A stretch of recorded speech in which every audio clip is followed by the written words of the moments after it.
Welcome back to the How You Breathe is How You Live podcast. This is Jake, the founder of Breath.energy and the host of the show.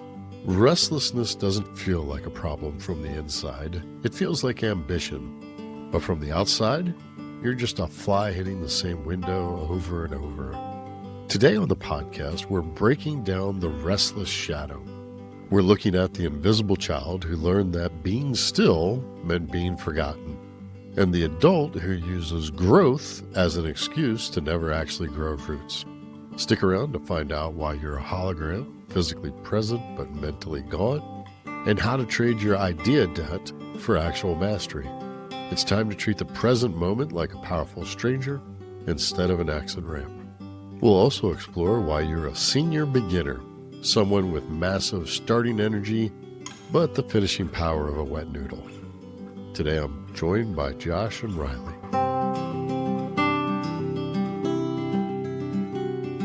Let me guess.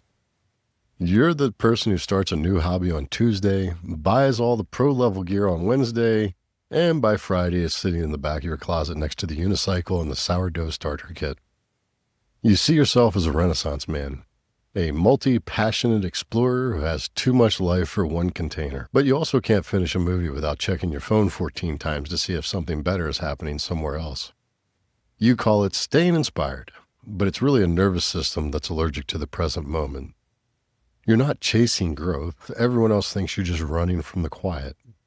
And today we're going to talk about why you can't sit still in a chair for 10 minutes without your skin crawling, and why your constant pivot is actually just a very expensive way to stay stuck. So, have either of you had a very expensive hobby that lasted exactly 4 days? I feel attacked. And seen? Not even seen. Just Straight up attacked? yeah. I got blindsided. I will say that for me that this was such a persistent issue as a youth that the invention of Craigslist, when that came along, was a godsend, because you could always find somebody else getting out of the hobby, and then you could just buy all their crap in one fell swoop and then get going there. I saw a video of some guys talking about this where they go to Southern California. They intentionally buy equipment for kids with like rich hobbies for kids. It's like jet skiing and windsurfing and stuff. They're like, oh yeah, we buy stuff for 10 cents on the dollar and resell it.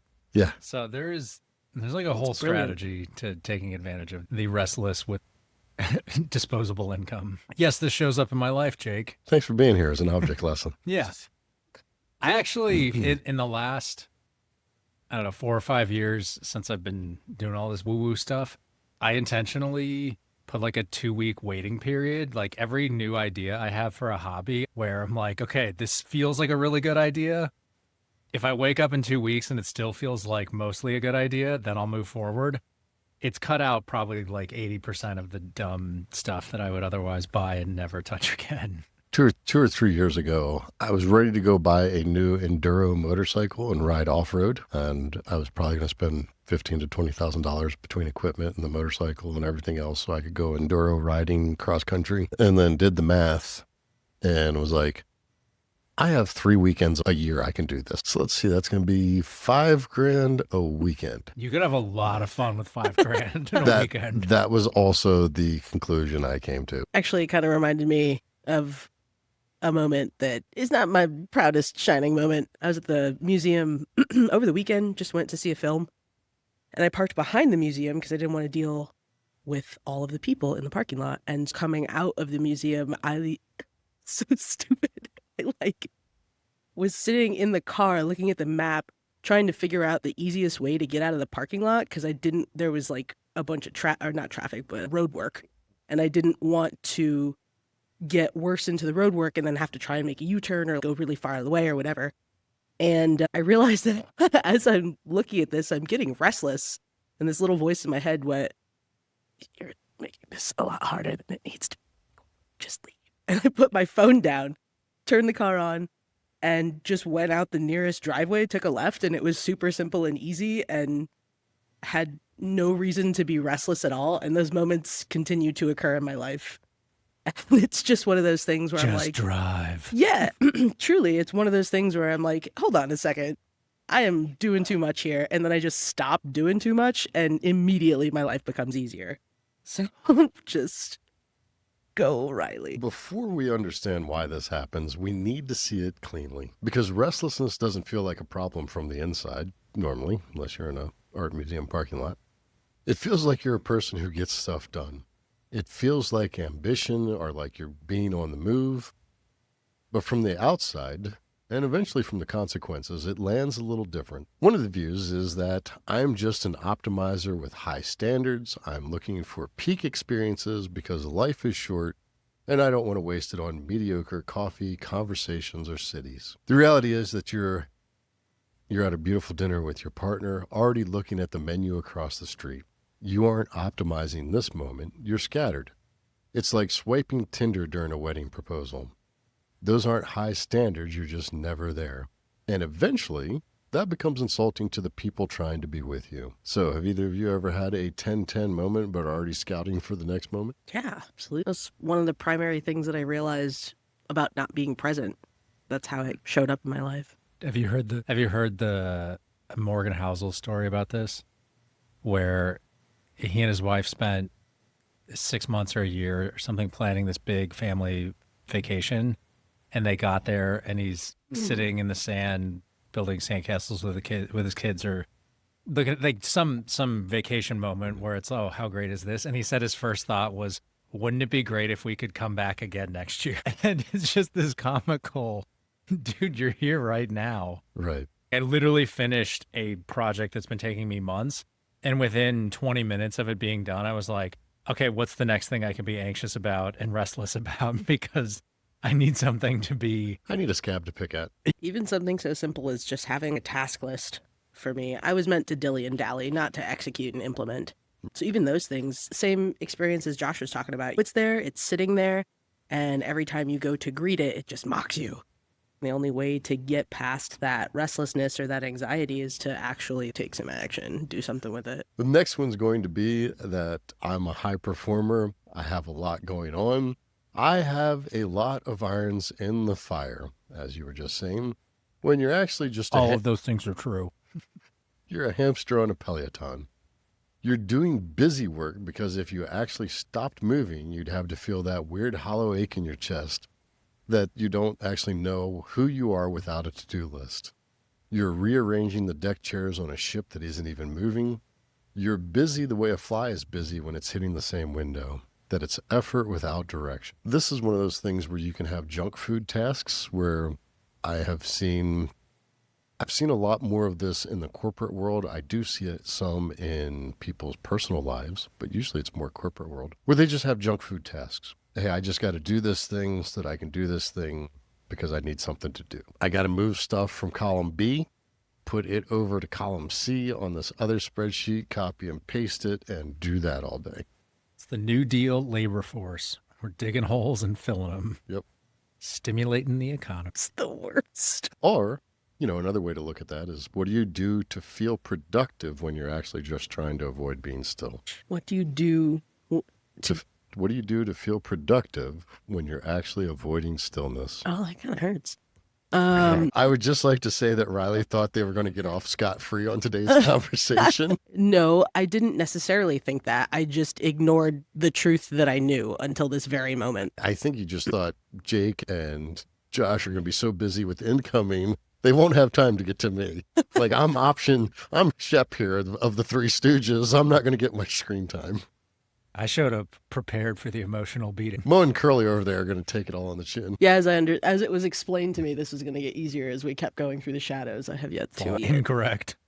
Yeah, honestly, I have some probably not great habits that allow me to kind of disconnect, whether it's, scrolling social media or using pot for the wrong reason or whatever, just to kind of separate that anxiety.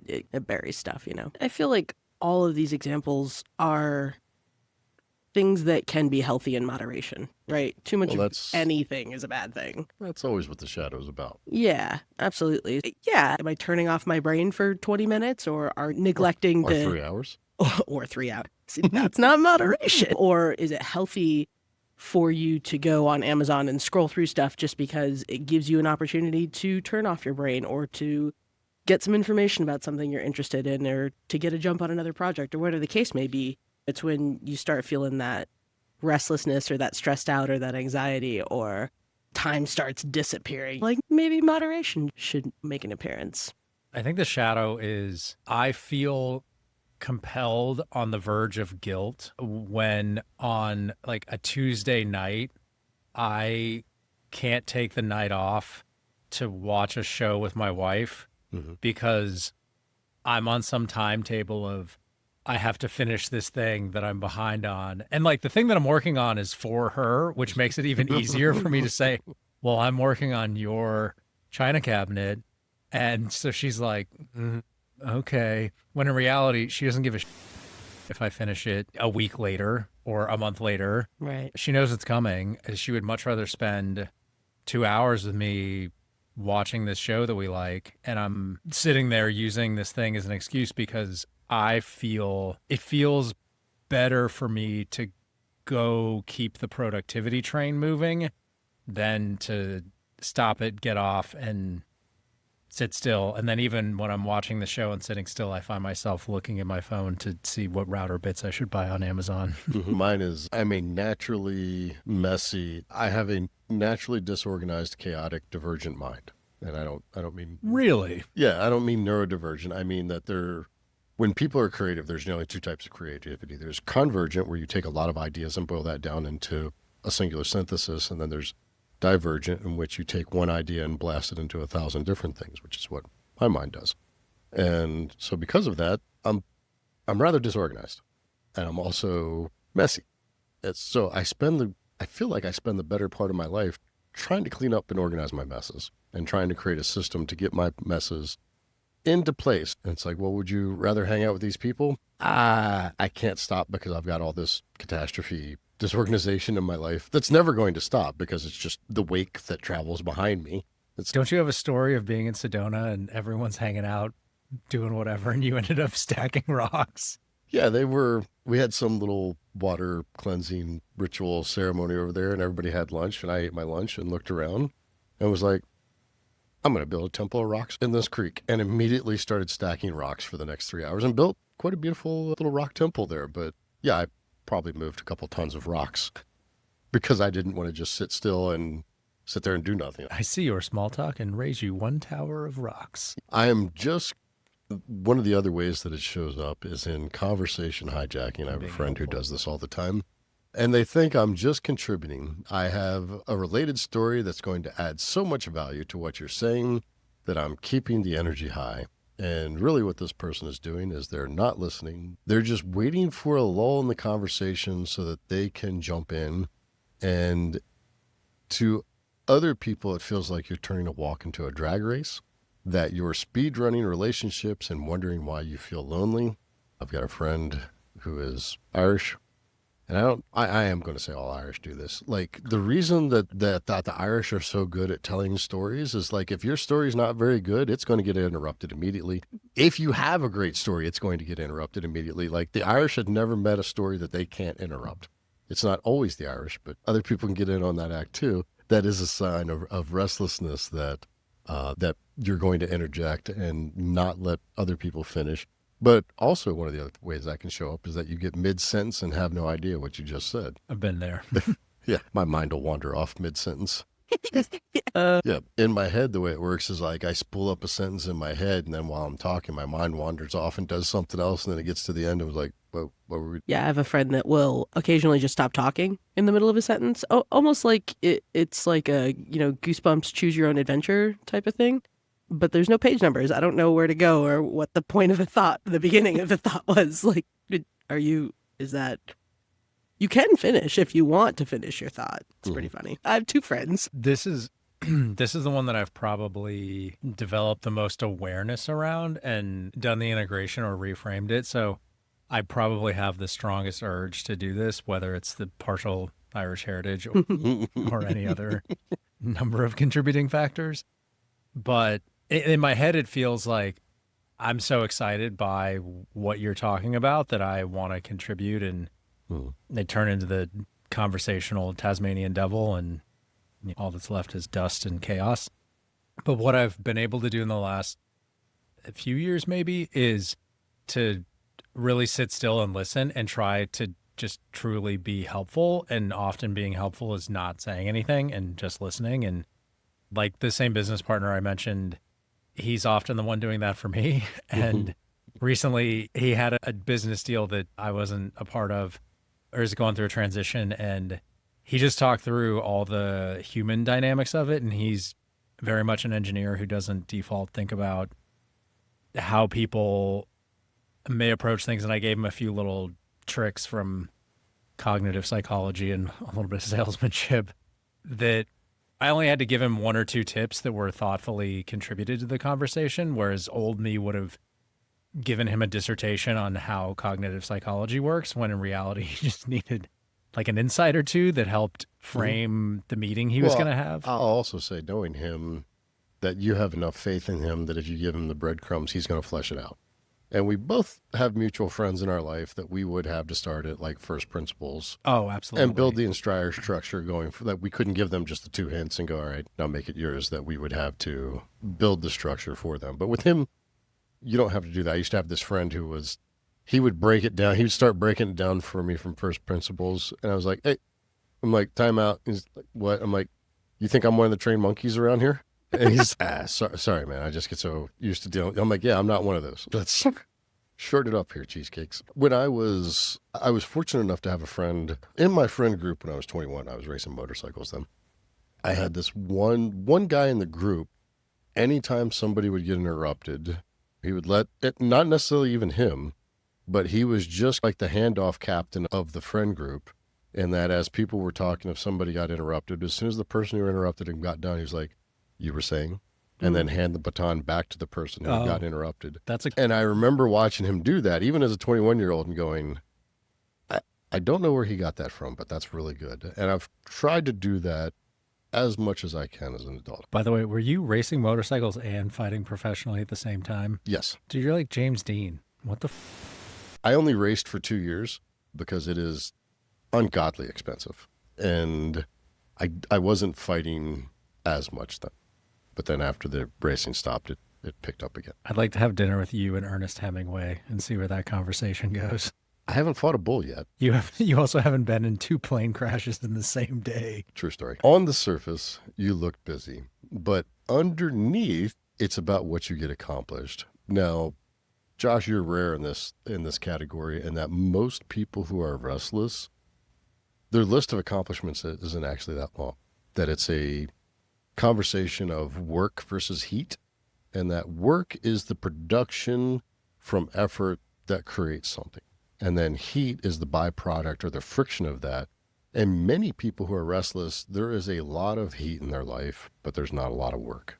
There's a lot of busyness, there's a lot of doing. And if you look, what is the output? We were chopping wood today. How much wood did you actually get chopped?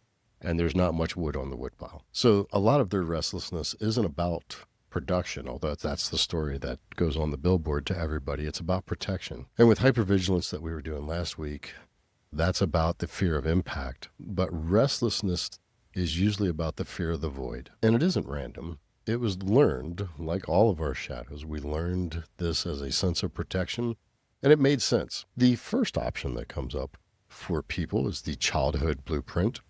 And maybe you grew up in a house where being still meant being forgotten.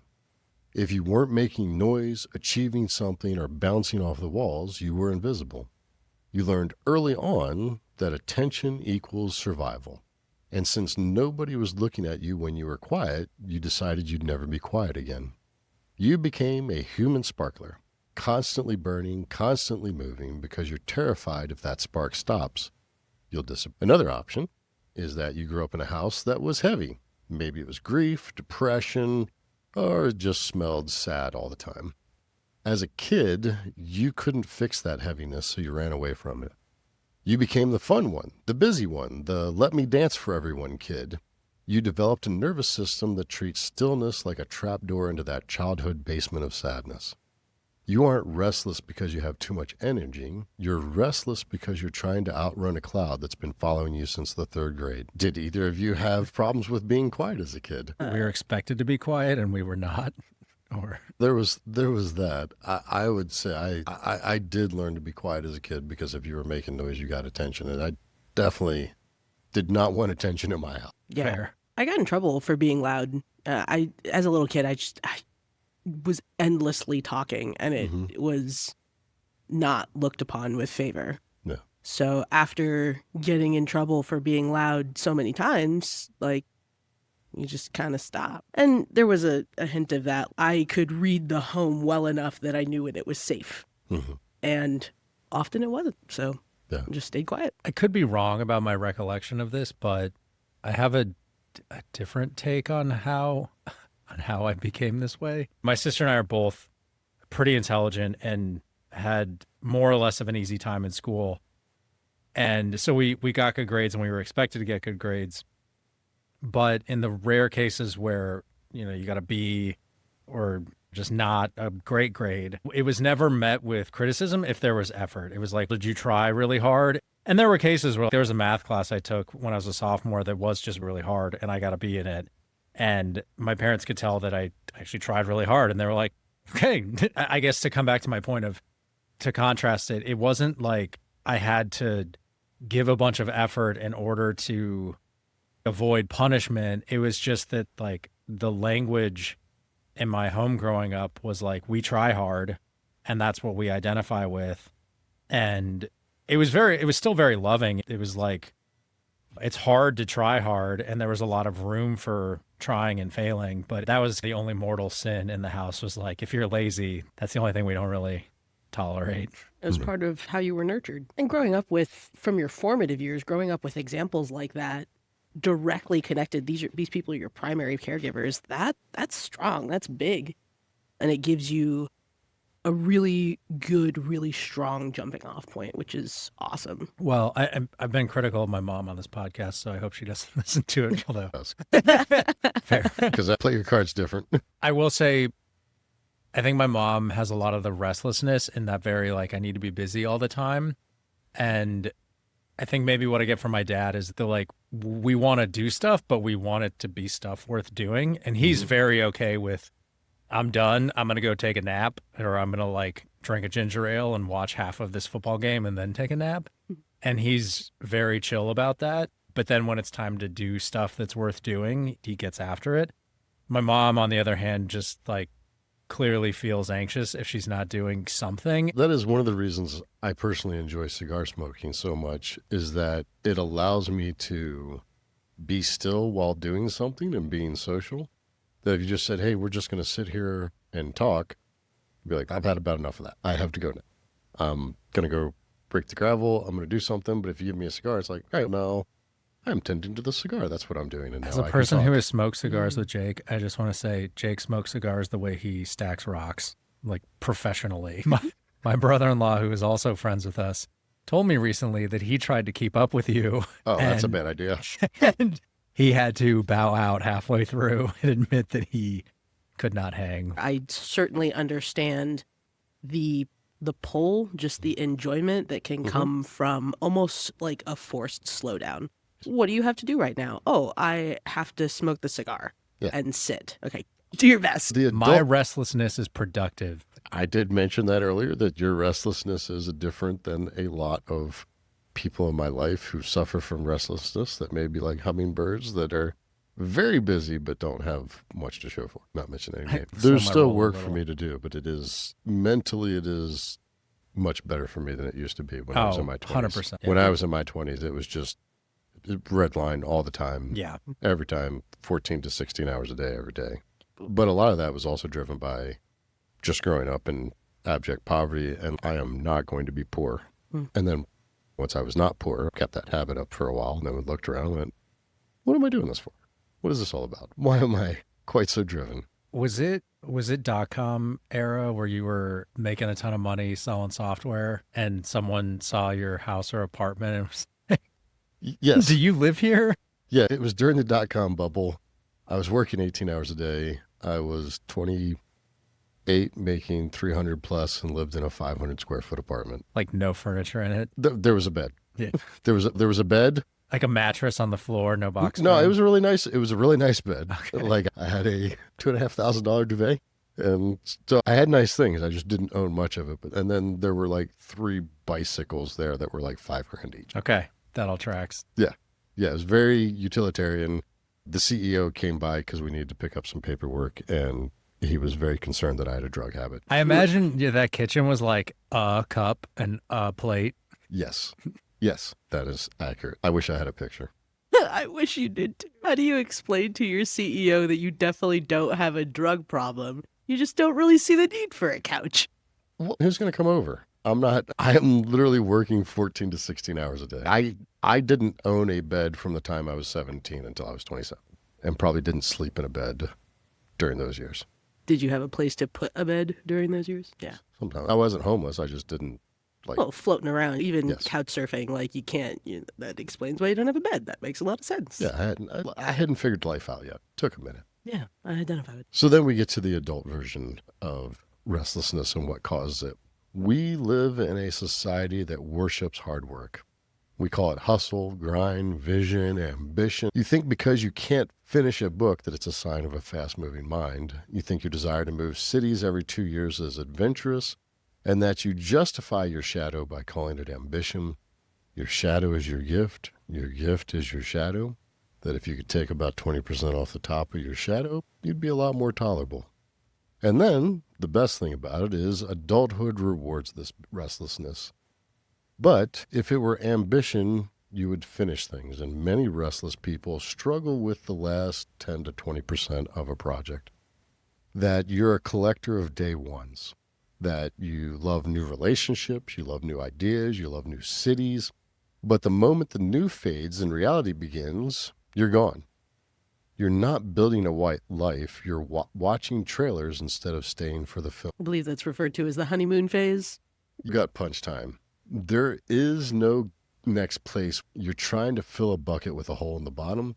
You think you're seeking more, but you're avoiding what is. Marcus Aurelius basically told us 2,000 years ago, you can leave your house, but you can't leave yourself. You take the same unsettled mind to every paradise that you visit.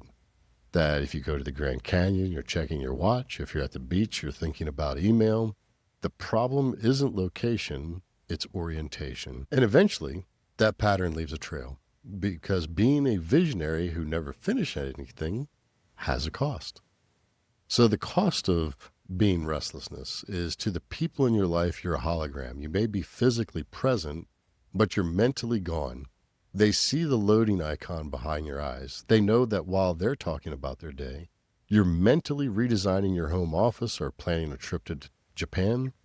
You think you're multitasking, but they think you're absent and checked out. So the cost is intimacy and thoughtfulness that you can't have deep roots when you're constantly pulling them up to see if they've grown yet. People stop trying because they know you're already 1 foot halfway out. One of the costs of this, the financial and professional costs, is you have idea debt.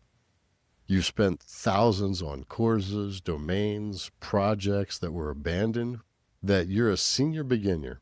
You have a massive amount of starting energy but no finishing power. You've traded mastery for novelty, and novelty doesn't pay the mortgage. And the world doesn't reward potential, it rewards completion. That being able to finish things, a tweet that Alex Hormozy put out recently, he said, when you're 80% done, you're really 50% done. And when you're 90% done, you're still only 60% done. And as anybody who has struggled to finish things knows, like you get to 80% done, you think, I'm almost there. And it takes just as much effort to do that last 20% as it did the first 80. It's quite disheartening. The 80-20 rule is fully undefeated. So you know a little about a lot. It's broad but shallow, which is just a refined way of saying you've never stayed long enough for anything to change you. Your brain is a series of open tabs and none of them are fully loaded. You're addicted to the hit of new information, but you've lost the capacity for wisdom. Wisdom requires staying in the chair when the newness wears off and the boring work begins. You've trained yourself to escape boredom. The irony is, you're running to stand still. You think all of this movement is progress. Again, it's work versus heat. That every pivot just relocates the same problem. You're suffering from the delusion that new equals better. It doesn't. New just means not yet disappointing. You're paying the restlessness tax on a life that's slipping through your fingers while you're busy looking for a better grip. I'm a bit of an idea guy, but I usually try and settle on one idea, execute on it, see how it turns out, and make adjustments from there. I was working with this guy one time who we came up with an idea for a program at the business. We're halfway through implementing it, and he's like, I got another idea. And I'm like, well, you're trying to ideate on this idea that we haven't tested yet. So how about we test this base assumption first before we move on to the next idea? And he didn't like that at all. Fortunately for him, he wasn't the one implementing it. I was. So. Sucker. So we stayed with the original idea until we got actual feedback. Here's where a lot of restless people get nervous. They think the solution is to kill the energy, but the energy isn't the problem. That a lot of people that are like this, they were born with big motors. Josh was born with a big motor. I was born with a big motor. The job isn't to make the motor smaller or to give you less energy. It's to channel it into your vitality, your energy, your drive, your power. Right now, it's scattered and leaking, but when it becomes integrated, it has agility to it. You stop being a slave to the new and you become a pioneer. You still have the ability to see the next and the better, but now you have the nervous system and capacity to actually build the bridge to get there. You go from a serial abandoner to a master of pivots. You stop chasing and you start building. A restless person who has done the work, who has sat in the fire of their own boredom for prolonged periods, is the most charismatic person in the room. Because they have the energy of a lightning bolt with the grounding of an oak tree. You still have the fastest moving mind, but it's no longer running away from the present. It's investing in it. And you're the one person who can find the spark in the mundane, not because you're looking for an exit, but because you're looking deeper. You have speed and stillness. You don't abandon, you deepen. Think about all that time in your life that you've wasted by starting over. Imagine not starting over on a new hobby every 6 months. Imagine 5 years of continuity.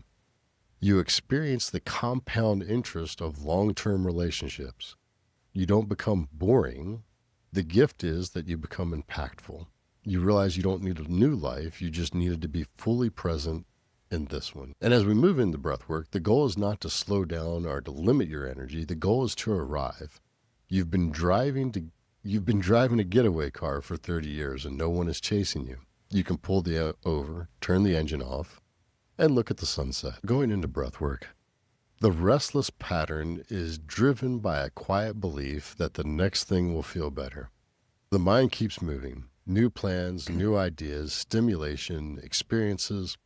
Underneath this is the conscious strategy to avoid staying with the difficult feelings long enough to truly experience. Conscious connected breathwork interrupts that pattern because during breathwork, there's nowhere else to go. The music is set, the breath is continuous, and you're lying still. For the restless mind, this can feel challenging. The urge is going to come up to check out, open your eyes, adjust your position, or mentally wander to the next thing. Perfectly normal to have a moment of resistance. This is the pattern revealing itself. Breathwork is inviting you to discover that depth lives in this moment that you're trying to escape. As your breathing continues, the nervous system begins to settle and the emotions that were previously avoided may start to come up. Sadness, vulnerability, fatigue, or even profound peace. For many people who have restlessness, they have a realization that the moment you stop chasing the next thing, this one becomes rich. The goal of breathwork isn't to suppress your natural energy, curiosity, or love of novelty. Those are all beautiful qualities. The practice is learning that you can fully experience this moment before arriving to the next one. Some of the intentions that you can set if you suffer from restlessness. I'm grateful that I can fully present in this moment. I am grateful to be fulfilled. I am grateful that I give my full attention to this moment. I am grateful that I can stay with my emotions. I am grateful that I am still. For people who have restlessness, breathwork becomes a powerful discovery. Life isn't found in the next experience. It's revealed in the one that you finally allow yourself to stay inside of. And after a breathwork session, The nervous system often, after a breathwork session, the nervous system often opens up to deeper levels of stillness. For someone with restlessness, this can feel unfamiliar or even uncomfortable. The impulse will often be to move quickly to the next stimulation, checking your phone, making plans, chasing the next idea, or filling up your calendar. When we do integration, it's not to eliminate the energy or the novelty or possibility again. Those are your real strengths. The practice is learning how to stay with the moment long enough to receive its full depth, even when it is quiet, slow, or emotionally complex. This week's integration practices are designed to gently retrain the nervous system to discover the presence itself can be nourishing. The 10-minute stillness practice. Once each day, sit somewhere quiet with no phone, no music or stimulation, and set a timer for 10 minutes and do nothing. Notice the impulse to reach for stimulation. Notice the urge to check something, plan, or move on to something else. Instead of acting on that impulse, simply breathe and observe it. This is the exact moment where your pattern usually escapes. Staying here begins to build a new capacity for calm. I've also done this the other way. Rather than setting a timer for 10 minutes, I will tell myself I'm going to sit still and then start a stopwatch and see how long I can sit there for being still. I think the first time I made it was 38 seconds, and then I had to crack. I'm going to sidestep the obvious softball of a joke there. I did eventually build up to 15 minutes, and I will say that somewhere around the 9-minute mark, magic begins to happen, that you don't have to focus on your breath. You don't have to focus on what you're thinking. If you just become perfectly still for about 9 minutes where you're not like, I was white knuckling it for quite a while, that if you could just relax into that stillness around the 9-minute mark, magic happens. Can't tell you what it is. Got to go find that piñata on your activity 2. Finish something small. That if you have restlessness, you often begin many things, but finish few of them. Choose one small task each day and complete it fully before moving on to the next. You can clean a drawer, send one thoughtful message, completing one work task from start to finish, reading one chapter of a book. The goal isn't productivity. The goal is training your attention to stay put and to finish something. Exercise 3, stay with one feeling.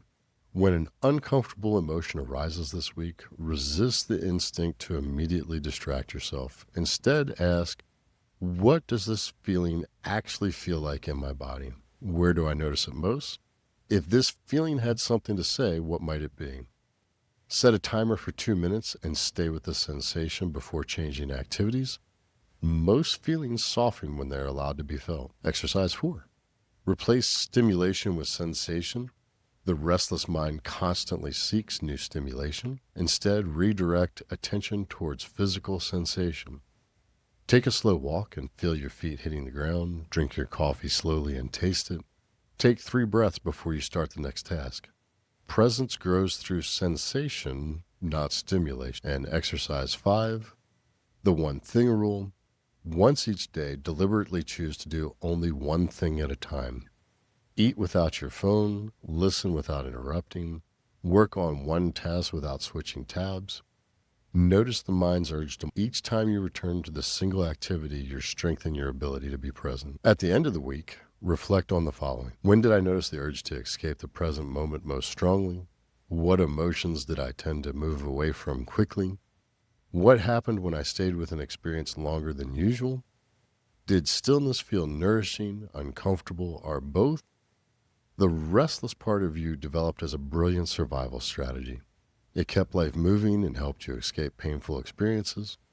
Integration is not about suppressing that energy. It's about discovering the depth of life is not found in the next experience, but in the one you're already having. I'm interested in your outside perspective on some of the things that I don't know what's professional maturity versus breath work for me. So I think the compare and contrast between the two of us is useful because we came to breath work at about the same point in time independently, but at 10, 15 years removed life-wise. So I'm interested how much of these things that I've done in the last 5, 6, 7 years, you just also did in your the late 30s, independent of breath work. And what I'm looking for from you is what's your perspective of what's natural maturity and what is the breathwork part?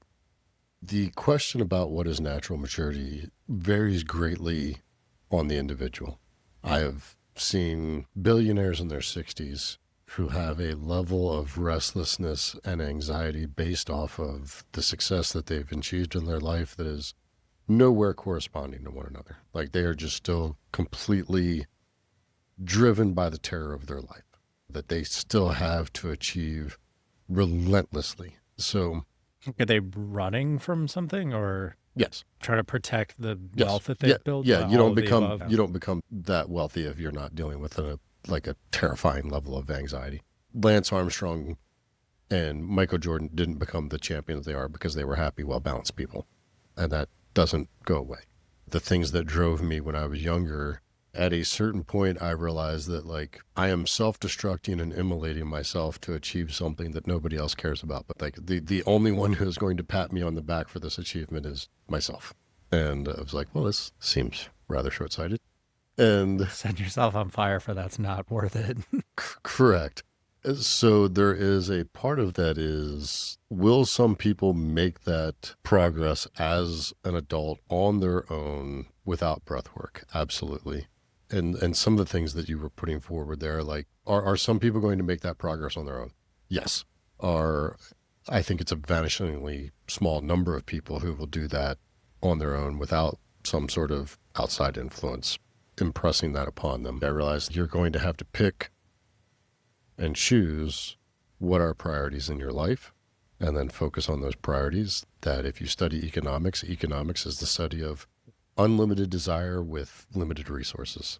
And all of life is unlimited desire with limited resources. What are the trade-offs that I'm willing to make in life? And I don't remember which one of Cal Newport's books this is, but he's done a lot of writing on this. And it is understanding your capacity and your level to do work. When I was working for other people, I was very good at this. Like I understood I've got 60 hours this week I'm going to work. These are the tasks I'm working on. These are my projects that I'm focusing on, and I could block those out and did a very good job for it. As an entrepreneur, I'm terrible at it because I want to do everything right now. I told you guys earlier, hey, I'm working on some initiatives. I'm working through things. Hey, that's a Q3 project. A year ago, that would have been like, yeah, I'm doing that right now, along with all the other things that I'm doing right now. And that I think some of that is age, and then some of it is the frustration of restlessness, of trying to spin too many plates at one time. So for me, I'd say it's about 80-20, 80% breath work, probably 20% age of the development between the two. That it has given me that constant reset back to present and calm and grounded, lifts that burden of the urgent off of you and gives you a clearer understanding of where you're at and what you're doing. We've all heard the fog of war, that when you're in the middle of something, it's a very foggy situation. You don't have your bearings. You don't know what's going on. And for me, breath work is that once a week practice where it clears out the fog. And I look around and go, aha, all right, this is where I'm at. I have my bearings again. And then I jump back into the fog. Because that's what activity is, that a lot of times you plan out this wonderful timeline for the day or for the week for what you're doing, and then complications arise. So that aligns with my experience generally. I think breathwork does awareness is not a foregone conclusion based off of age. The weekly breathwork experience has that fog clearing, and the experience of the day-to-day, whether it's the hyper-rationalizer or the restlessness, which, by the way, I think the restlessness is probably like the top one for me. Oh, the achievement one, we'll see. It's gonna be close. There's a reason that one's last. I had a feeling, but hey, Jake scored 10 out of 10 on that one. The restlessness was 9 out of 10. The experience, or the practice of doing breathwork weekly, clearing that fog, the experience of noticing things is I can recognize how the restlessness or the hyper-rationalizer or whatever, like, and I didn't put those words to it in the past, but I was able to be aware and just recognize I don't like how that feels. I don't like how it feels when I have 12 open loops and nothing gets finished. I want to be a person who finishes things because finishing things feels good. And when things compound, good things happen. Jake and I can smoke cigars in my shed that's now finished. I would say for me, like one of the top symptoms of restlessness is that I become thoughtless and a lack of generosity. Absolutely. That because I am always one of my better qualities is my thoughtfulness. But when I am deep into the restless shadow, I am not very thoughtful. I'm not very considerate. And as a Southern gentleman, you are raised to be considerate. Do you feel the scarcity mindset in that space? Yeah, I think a lot of that is the scarcity mindset, the fight or flight of this shark has to keep moving or we're going to die. Yeah. The best way I can describe it is I'm cheap and annoying in that state. Like, I'm just not a fun friend to be. I like to pick up the tab occasionally, like a little more often than some of my friends. I like to be generous going out. And when I'm in that restless shadow, I'm not picking up the tab. I'm like, oh, we should split this and we should do it by line items. Or I've never done that once in my entire life. That's the Midwest, like, Puritan. That is a Midwest thing, but Yeah. I'm sure it doesn't come surprising to you that the money thing never enters my mind. Yeah, I've experienced this personally. And hey, Jake, here's the $50. What $50? There was $50? We went out to grab a meal recently, and it didn't occur to me until after, like, we were leaving the destination. But when the server came over, he asked us how he wanted to split, like how he should split the bill. And he said, should I just split it down the middle? And immediately, without looking at Jake, without asking if he was cool, and I don't know what we spent on our meals. I have no idea. I was not keeping track. I just said yes, because that is just so natural to me. It doesn't matter if I pay for a little bit of your food or vice versa, because it's going to come around in the end. And it did not occur to me that is generally that was not natural. That is generally my stance, in that I do not do the math with my friends. Yeah. But that doesn't mean I'm not going to notice a larger pattern at a higher level. And if we get to the point where I go, you're definitely always winning on this transaction. Oh, meaning like they are ordering larger meals or more drinks or something more expensive. I got the salad and you got a steak. Yeah, I got the salad, you got a steak. We split it 50-50. And I always 100%. And I've had people like that in my life. I haven't made a rule about this yet. I just stopped going to dinner with those people. Correct. They don't get to socialize with me anymore. Yeah. If you're trying to make out on this financially as we're friends, it doesn't work. And so I've got 4 or 5 friends who are worth over $100 million. I still pick up the check when I go out with those guys sometimes, just because it makes me laugh. The experience, like breathwork, I think, especially for the restless mind, when I think about my mom or other people in my life that have this shadow prominently, I think they're the most resistant initially to even the idea of breathwork, because it's like the antithesis of indulging the restlessness. And so, well, the idea of sitting somewhere for 2 hours without anything productive happening. What did I check off my to-do list? You checked off the breathwork to-do item. And that's where if I program in, like, I must sit still for 2 hours a week, that means that, okay, if I set my timer for 15 minutes and I sit here and do nothing, I'm not doing nothing. I'm working towards my goal of doing nothing for 2 hours. That is one of those things where in today's day and age, when people talk about self-care, it often feels quite self-indulgent and performative. Whereas in the 90s, the greatest decade where I was there, the self-care was Stephen Covey's Sharpen the Saw. And that is what I think of when I think of self-care, is not let's spend the day at the spa getting cucumbers placed upon our eyes. Let's sharpen the saw. Let's be better. And I think that's one of the things that breathwork does, is it sharpens the saw. It makes you better at life. The point of breathwork isn't to be good at breathwork. The point of breathwork is to be good at life. Restlessness is the friction that appears when we lose connection to the deeper current of our life. So we compensate. We move faster. We fill space. We stay occupied, because stillness might reveal something uncomfortable. Today's poem, Lost, by David Wagner. Stand still. The trees ahead and bushes beside you are not lost. Wherever you are is called here, and you must treat it as a powerful stranger. You must ask permission to know it and be known. The forest breathes. Listen. It answers. I have made this place around you. If you leave it, you may be lost, but you must surely find the forest is not lost to you. Stand still. The forest knows where you are. You must let it find you. That was Lost by David Wagner, published in 1972. This poem argues for the power of immediate reality. The forest knows exactly where you are. You're the only one who has forgotten. You don't need to venture across the globe. You need to step into the unknown of the present moment. I know I often suffer from the fear that if I stand still, I'll be found wanting by society that measures our worth by only our movement. We act as if there's a global ledger checking our progress, and this is a lie. Restlessness often manifests as a desire to get it over with so you can check it off your list. That is the ego trying to keep you from the deep water. In our practice, we treat here as that powerful stranger. We move from the toil and trouble of the mind to the oceanic current of the body. When you are still and breathe, you aren't just an isolated individual. You are letting the forest find you. You are connecting to a reality that has been waiting for you to stop running. Restlessness is the cold command we give to ourselves. It is belief that we must always be moving to be valid. This week, stop trying to outrun your shadow. Stop being a yes man to your own anxiety. Treat the present moment as a powerful stranger. Don't try to find the breath. Let the breath find you.